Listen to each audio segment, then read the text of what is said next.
So mostly what they do is hold summits? I think that right now the question is, do we all work for central bankers? That's what I want to address to our guest tonight.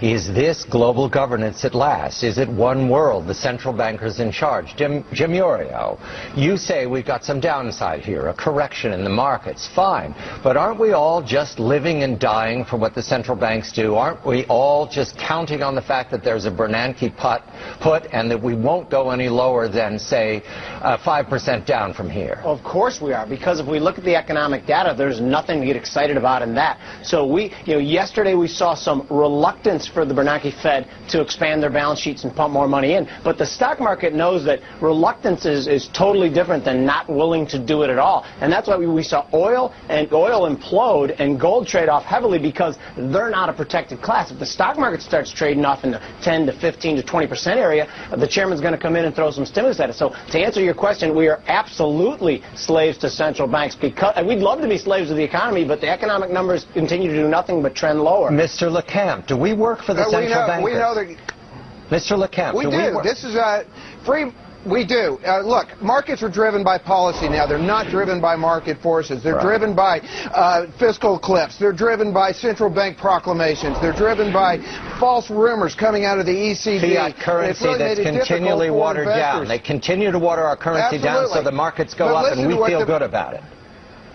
Yeah, and listen to what the Fed did this weekend. I think they really screwed up here. They said that we're going to do this Operation Twist through the end of the year. In other words, they're going to create uncertainty about what happens after Operation Twist, right at the same time that the fiscal cliff kicks in. Do we really want all that uncertainty? Jim, we have to give the Fed a break here, because the Fed realizes that what they're doing is probably going to have very little economic effect. The only real thing that can help is fiscal and policy changes. So the Fed, all they have is rocks and stones left. They're just going to throw them. They know that they're probably not going to do any good as well. Gentlemen, Jim and Jim. Isn't that why we know that there's going to be QE3? Isn't that why we know there ultimately will be QE3? That's what I'm banking on. I love what you said there, Jim LeCamp, about the idea that ultimately there will be.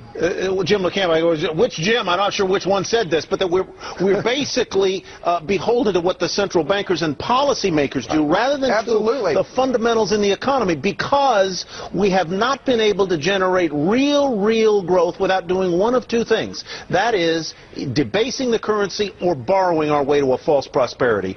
Jim Iorio, how do you invest under those circumstances? What's the question there, Ty? How do you invest under those circumstances? We invest because remember that every central bank in the world, not just us, ultimately has to devalue their currency. So you can't keep, you got to put your money in stuff. Big cap U.S. with good balance sheets, to me, is the world's tallest midget. Mr. LeCamp, every major country holds gold. That tells me that it's attractive. Is it attractive to you with a watered-down currency? I think it's very attractive, both as a currency and a store of value. I agree with Jim. Ultimately, you're going to want resources, but volatility is going to stay with us. So I think investors need to get used to trimming what they don't like and having their portfolio on rallies and nibbling at what they do like on sell-offs, because these aren't going away. The only good news here is that free markets will fight back. When we see bond riots in Spain and bond riots in Italy, those are free market forces fighting back, and ultimately they'll win because investors ultimately will walk away. I think I heard him say he likes gold. He did say that. Yes, I do. Jim, the two Jims, thank you very much. And John, interesting, I was at a conference this week, and one of the most persuasive investors I talked to there said that he felt that what you have to do right now is buy things that are scarce. He said gold was scarce. Aggregates are scarce.